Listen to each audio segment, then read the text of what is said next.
Hi, அனைவருக்கும் போகி நல்வாழ்த்துக்கள். காலையில் 5:30க்கு எந்திரிச்சு சூப்பராக போகிலாம் கொளுத்திட்டு எல்லாருக்கும் எண்ணெய் வச்சு தலைக்கெல்லாம் ஊற்றி விட்டுட்டு இன்றைக்கி மட்டன் தான் செஞ்சுருந்தோம். போகிக்கு நான்வெஜ் செய்வோம் எப்போவுமே. அதுவே வேறு ஏதாவது செவ்வாய் வெள்ளி அந்த மாதிரி நாள் கிழமைங்க வந்தால் செய்ய மாட்டோம். இன்றைக்கி புதன்கிழமைன்றதுனால மட்டன் தான் கொண்டு வர சொல்லி உருளைக்கிழங்கு போட்டு கிரேவி மாதிரி பண்ணிவிட்டு காலையில் அதுவே இட்லிக்கும் வச்சுக்கிட்டோம். மதியம் ரசம் சாதம் வடித்து மதியத்துக்கும் அதையே வச்சுட்டு மதியத்தோட நான்வெஜ் எல்லாம் காலி பண்ணிவிட்டு அதுக்கப்புறம் வீடு க்ளீனிங் வேலை தான் செய்ய ஆரம்பித்தேன்.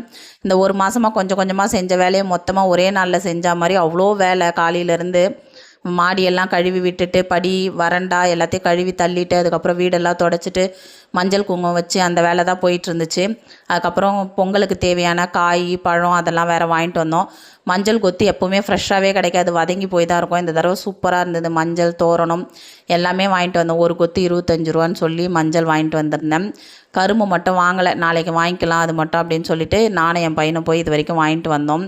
எங்கள் அம்மா வீட்டிலலாம் 9, 11, 13 அந்த மாதிரி நிறைய பொரியல் பண்ணுவாங்க.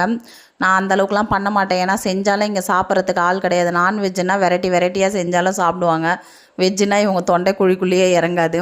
நான் வெறும் சக்கரை பொங்கல், வடை, பாயசம், ஒரு 5 வகை பொரியல் பண்ணுவேன். சாம்பார் அந்த மாதிரி தான் செய்வேன். நீங்கள் எப்படி பொங்கல் செய்வீங்க? நிறைய வெரைட்டி செய்வீங்களா இல்லை சிம்பிளாக செய்வீங்களான்னு சொல்லிட்டு கமெண்ட் பண்ணுங்கள். By by. நெக்ஸ்ட் வீடியோவில் பார்க்கலாம். ஹாப்பி